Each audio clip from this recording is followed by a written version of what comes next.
ఇతగాడు నారా లోకేష్ అనే వ్యక్తి చేసిన పాదయాత్రతో ఇలాంటి పాదయాత్రలైతే ఎవరు చేయాల్సిన అవసరం లేదని తీర్మానించుకునే పరిస్థితి తెచ్చిన నారా లోకేష్, ముఖ్యంగా అతనిలో విషయం తక్కువ, అతిశయం ఎక్కువ.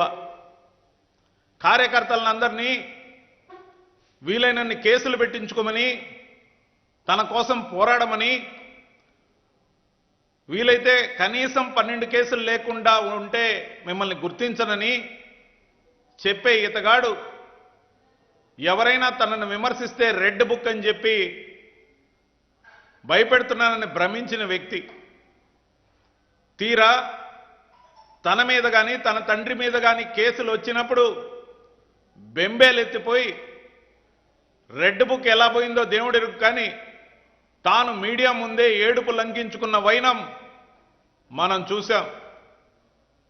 ఏమయ్యా లోకేషు, నీకు కష్టం వచ్చినా, నీ తండ్రికి కష్టం వచ్చినా నువ్వేమో మీడియా ముందు ఏడుస్తావు. రెడ్ బుక్ ఎటుపోయిందో నీకే తెలియదు. మరి నీ కార్యకర్తలకి భవిష్యత్తు లేకుండా చేయడం కోసం ఓ డజన్ కేసులు కనీసం పెట్టించుకోమని చెప్తున్నావే. యువత భవితని పాడు చేయటమే నీ యువగళం లక్ష్యమా? నీది యువగళం కాదు, యువగరళం అని మొదట్లో అన్నమాట నిజమని నిరూపించుకున్నావు. దాంతోపాటు ముఖ్యంగా ఇటు స్వంత పుత్రుడు అటు దత్తపుత్రుడు మధ్య నలుగుతున్న చంద్రబాబు నాయుడు గారు రేపు సభను ఎలా జరపాలి, దానికోసం తాను పడుతున్న ఆందోళనతో పాటు ఈ మధ్య రకరకాల స్టేట్మెంట్లు ఇస్తున్నాడు.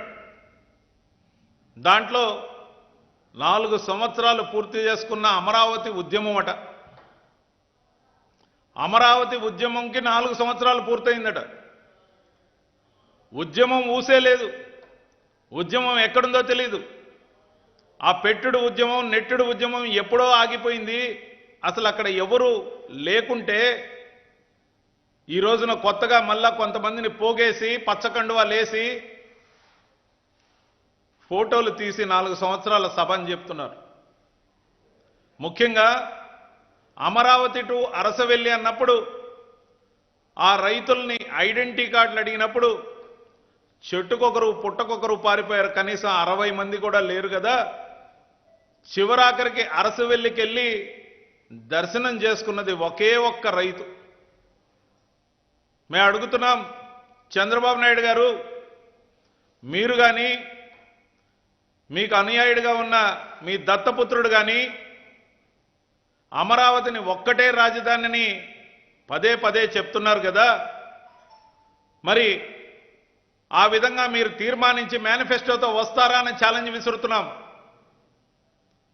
అలాగాని మీరు చేసినట్టయితే వెనకబడ్డ జిల్లాలుగా ఉన్న ఉత్తరాంధ్ర జిల్లాలు 3 కానీ, రాయలసీమ 4 జిల్లాలు కానీ వాటి వెనకబాటు ధనాన్ని రూపుమాపడం కోసం మేము 3 రాజధానుల అంశం తీసుకున్నామని మీకు తెలుసు, ప్రజలందరికీ తెలుసు.